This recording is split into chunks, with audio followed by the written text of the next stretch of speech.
Hello, ladies and gentlemen, and welcome to my bowl/college football playoff review. And without saying too much, this was trash. It was absolutely trash. But let's just go ahead and get into this. A like and subscribe, and up, a comment always helps. Let's go. I mean, starting off, the disappointment. I always like me an upset, but this Army team was really good this year, and even at the end, the Army head coach was like, who wouldn't like to see Army in the college football playoffs? Me. This is exactly why. Army was a good football team, and quite frankly, a much better football team than Navy. Navy lost to Tulane 35-0 in Navy's home stadium. Army absolutely handled Tulane. Like, it wasn't even close. And it's like I know those triangles are weird and wacky and don't work, but my question is as a run-heavy team, why are we throwing the ball from Bryson Daly 16 times and let alone 3 interceptions? This guy finished 6th in the Heisman voting, and I believe he finished 6th in Heisman voting. And dude was a little embarrassing, to say the least. I mean, Army got absolutely annihilated on every end of the ball except for penalties. Penalties were taking over Navy, and Army was composed on the penalty side of the things, unlike the Cardinals this weekend. But Navy, almost 400 yards of offense. Army, 3 interceptions. Not even any fumbles in this game, which was something that really hurt this team against Notre Dame, was the fumbles. Both of these teams struggled a lot. I mean, Navy fumbled the ball 5 times against Notre Dame and threw an interception. They turned the ball over 6 times to Notre Dame.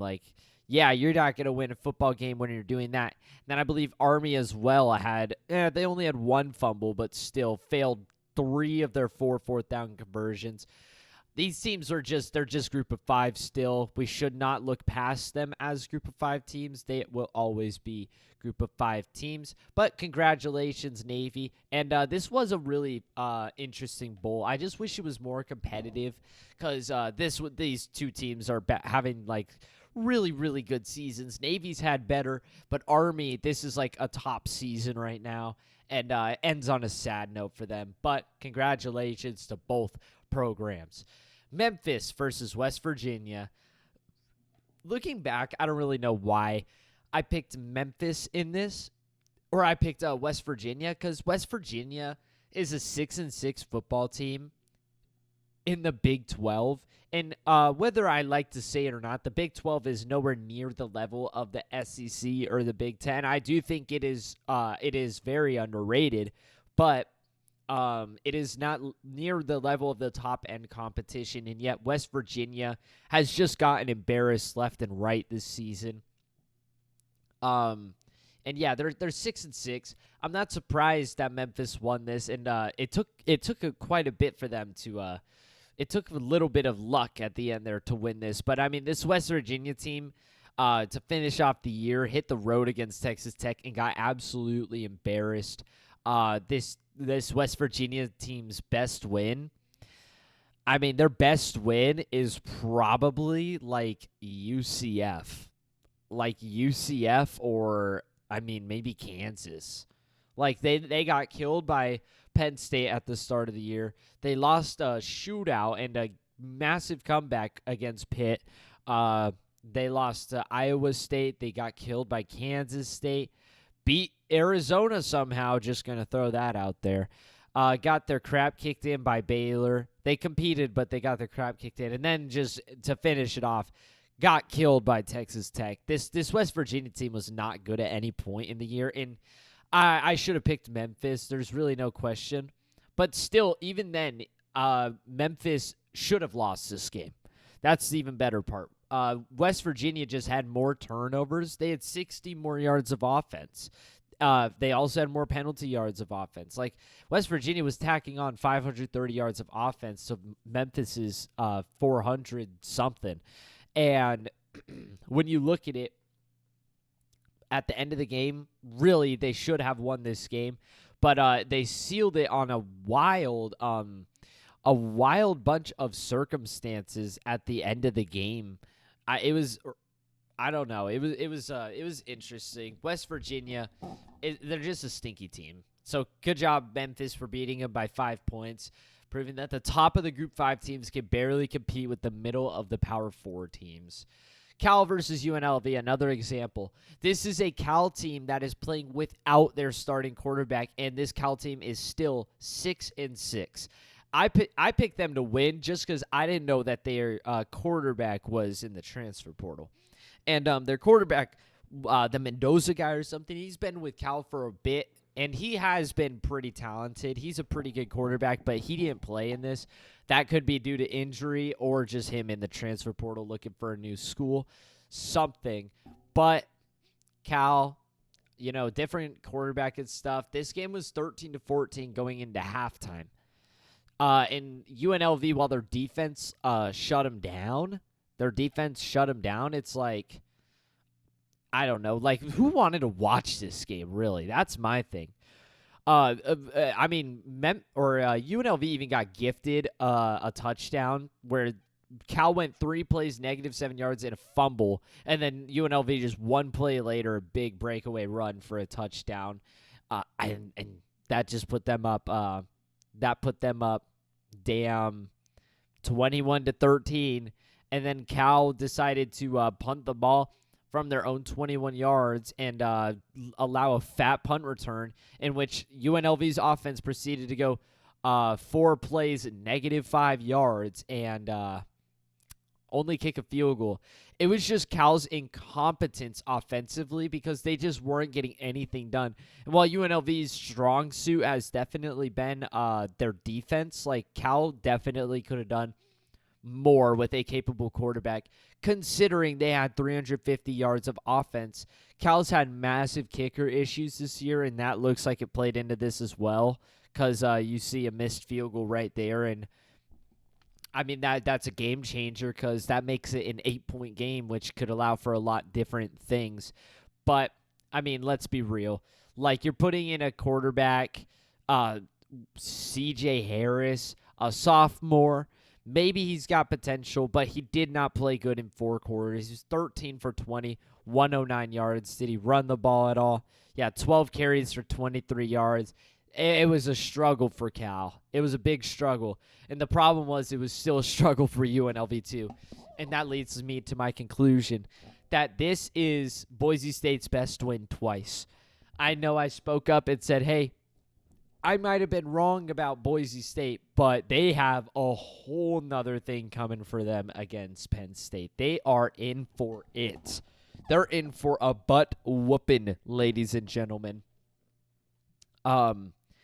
I don't think Boise State is going to have a fun time in the Fiesta Bowl. I know that's their thing, but I don't think they're going to have a fun time. I don't care how close the game against Oregon was. Give Oregon that game back. They're killing them. Sorry, not sorry. Indiana at Notre Dame. Cue the terrible football games.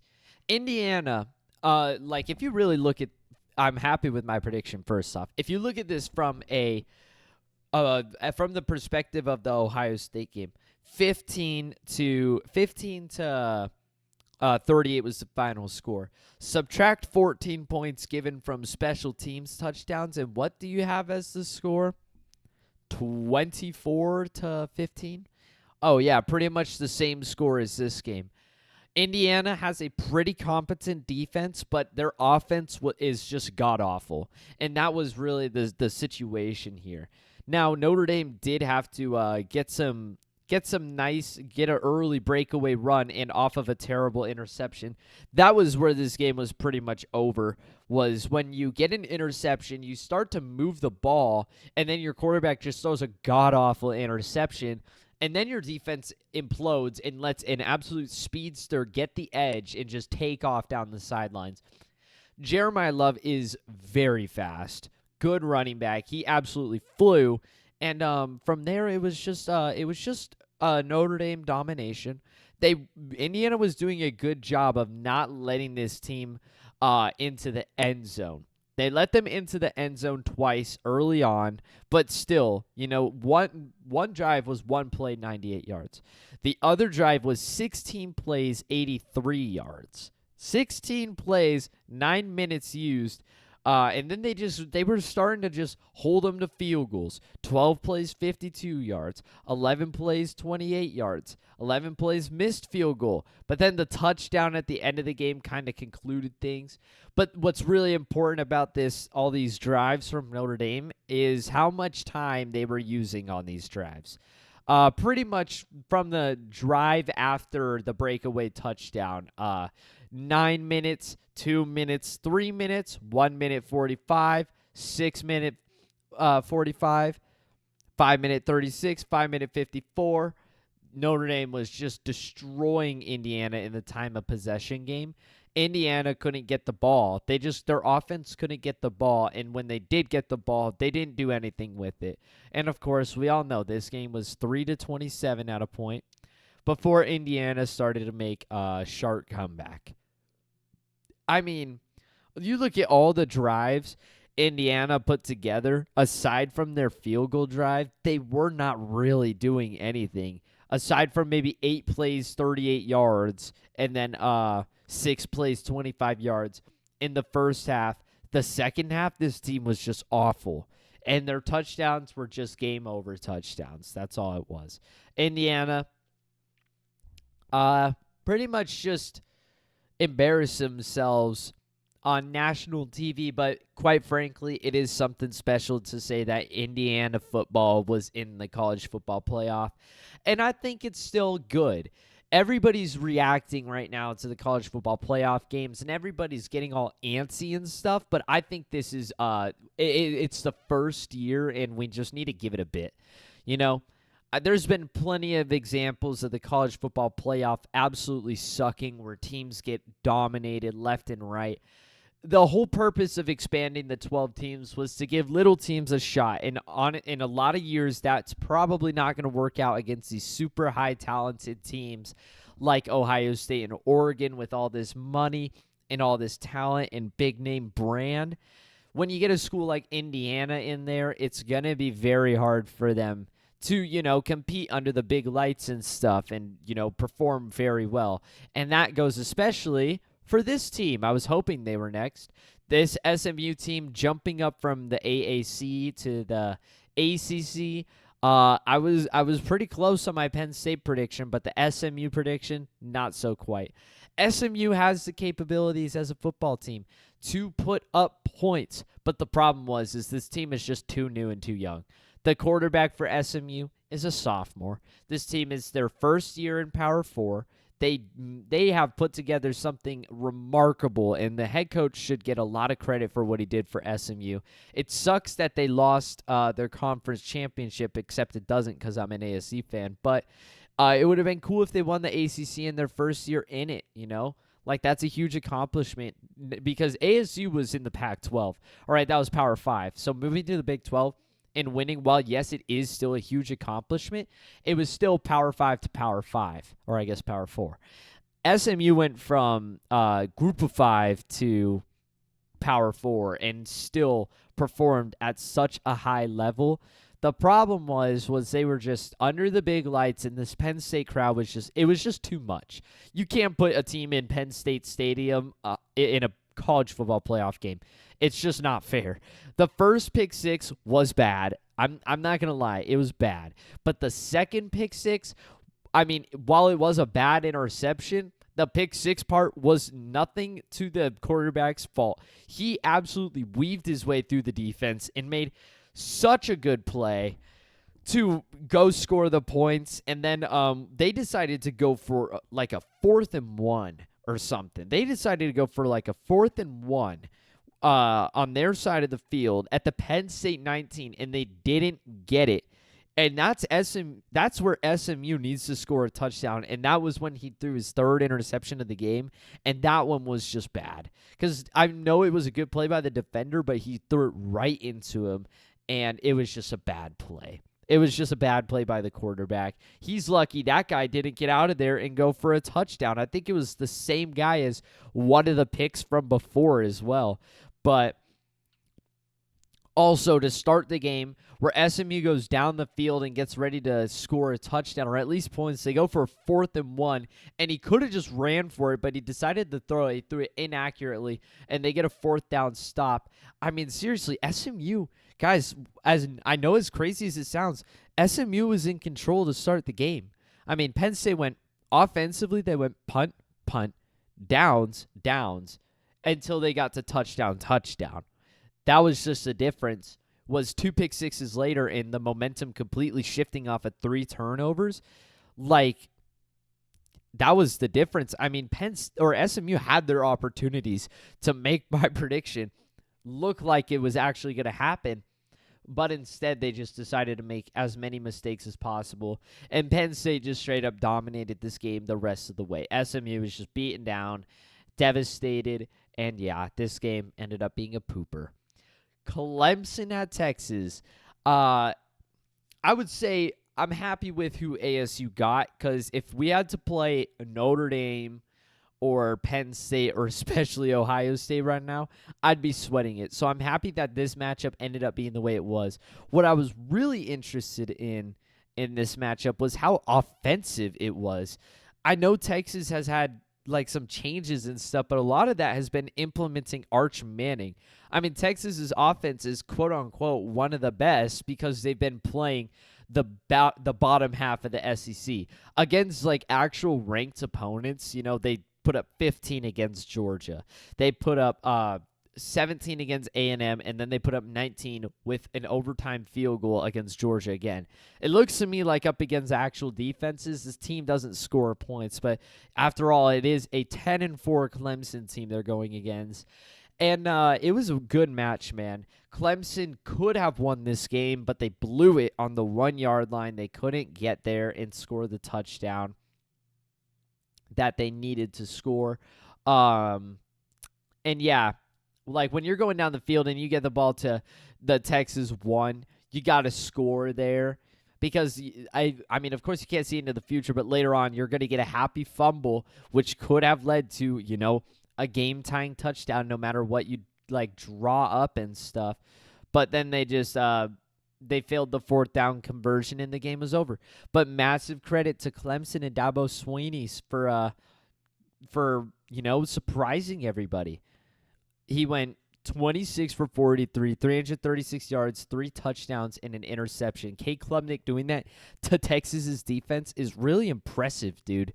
Like, that's really solid stuff. The problem was Clemson had no run game because Phil Maffa was hurt going into the game with a shoulder injury, and while he did try, he just couldn't do it. He was just too hurt, and they had like one big run that put like some sort of rush offense into the spirit of the team, but that was it. Like, it was from Adam Randall, who was a wide receiver, and it was a 41-yard breakaway run, but other than that, he had 4 carries, so one of those was 41 yards, and just didn't amount to anything.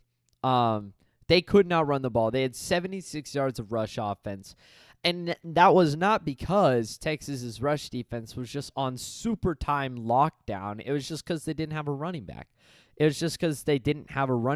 Because Cade Klubnik, on the other hand, while he does have a loss of yards from sacks, he had 13 carries for 5 yards and whatnot, but that's also, you know, like the sacks. Like, he was having his moments where he would drop runs, and I really like the look of that, especially because Cade Klubnik, I would say, is not as good as a runner as he's not as good of a runner as what's his face, Sam Levitt. That's my big thing. He's not as good of a runner as Sam Levitt. Sam Levitt's faster, Sam Levitt's bigger, and Sam Levitt is way shiftier. So if you get Sam Levitt doing that to Texas' defense, especially him being able to elude in the pocket, I am kind of looking at this matchup of Texas versus ASU, and I'm kind of interested because realistically, Big 12 championship was happy enough for me. But watching this matchup, I was hoping, you know, it would be competitive so it could look like, you know, so we could kind of be like, all right, there's opportunity. If it was Ohio State, Tennessee, and we had to play Ohio State, I'd be shaking in my boots right now.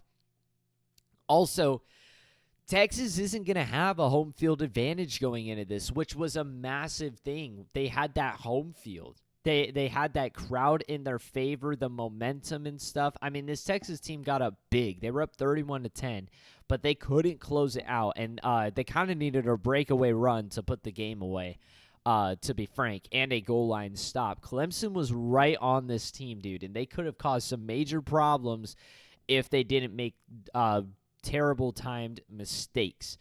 But I'm excited for the matchup. I'm excited for ASU Texas. Tennessee, Ohio State. Our last game was awful. I'm happy I picked Ohio State. I really thought Tennessee's defense was going to be able to stop Ohio State to some degree because Tennessee's had a great defense all year. And then the quarterback for Tennessee, he's been all right. He's been doing pretty good. I think he's a freshman, and he's huge. He's 6'6". He's a very tall man. And I was like, all right, this offense, this is a really solid matchup, and it ended up being the worst. It's also not 10. I originally recorded this video right after or during this game because I was just astonished. And this makes me happy that Alabama wasn't in the playoffs, because if Alabama was in the playoffs, it probably would have been worse. Tennessee beat that team. I know you can't look at football like that, but still, considering Alabama lost more conference games and stuff, if they would have to play a team like Ohio State, it would not have looked very good. So final score was 17-42. Ohio State, there was never a moment in which this team did not look like they were absolutely dominating. And what's funny is they were below 50% on third down conversion rating. That's just how many first downs they were getting. They could not be stopped. They had almost 500 yards of offense, and they're still putting up 42 points. They're just getting the end zone. And that was also with an end zone interception as well, a ridiculous interception that took points off the board. Tennessee tried, but try harder next year, I guess. And that's the last game of this review. Let me know what you guys think about this week, and like and subscribe, have a comment. Always helps. That's all for me. Adios.